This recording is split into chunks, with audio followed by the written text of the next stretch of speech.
Dalam sidang lanjutan kasus pembunuhan berencana Nofriansyah Yosua Huta Barat yang digelar di Pengadilan Negeri Jakarta Selatan pada Selasa 31 Januari 2023, penasihat hukum Ferdy Sambo menilai jaksa gagal membuktikan kliennya turut menembak Brigadir J.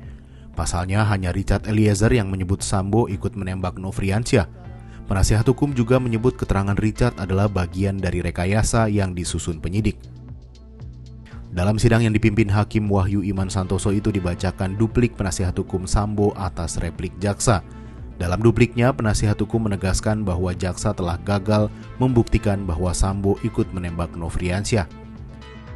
Sebab keterangan Ricky Rizal ataupun Kuat Ma'ruf menyatakan Sambo tidak menembak korban. Hal itu diperkuat keterangan saksi ahli balistik yang menyatakan bahwa peluru yang ditemukan di tempat kejadian perkara berasal dari senjata api jenis Glock 17 milik Richard. Dengan hukuman mati itu ancaman yang sangat serius. Untuk memutus pidana yang begitu serius perlu pertimbangan yang masak, perlu kehati-hatian. Diinterpretasikan sebagai menembak. Itu pun beliau sudah sampaikan bahwa saya siap bertanggung jawab.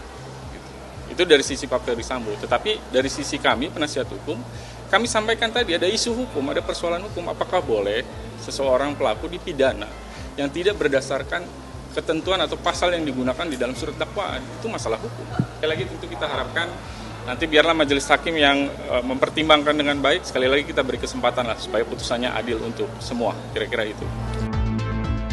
Senada dengan kuasa hukum Ferdy Sambo, duplik dari penasihat hukum Ricky Rizal menyebut replik jaksa penuntut umum hanya menggambarkan asumsi jaksa yang tidak bisa dibuktikan.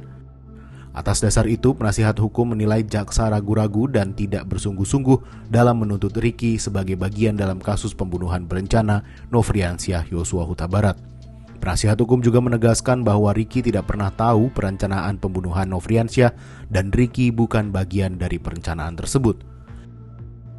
Penasihat hukum juga menilai replik jaksa hanya mencari penilaian subjektif dari masyarakat dan tidak fokus dalam pembuktian materi di persidangan. Oleh karena itu, penasihat hukum memohon kepada majelis hakim untuk menyatakan bahwa semua dakwaan jaksa terhadap Ricky tidak terbukti atau tidak dapat dibuktikan.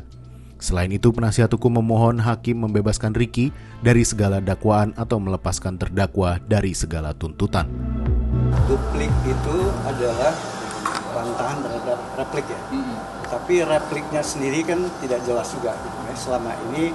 Tapi kita karena menduga-duga selalu asumsi, kemudian apalagi terlanjur terakhir bermain menuduh lagi seolah tim PH ini adalah satu tim gitu ya. Satu tim hukum itu kan suatu hal yang sangat tidak personal sekali gitu.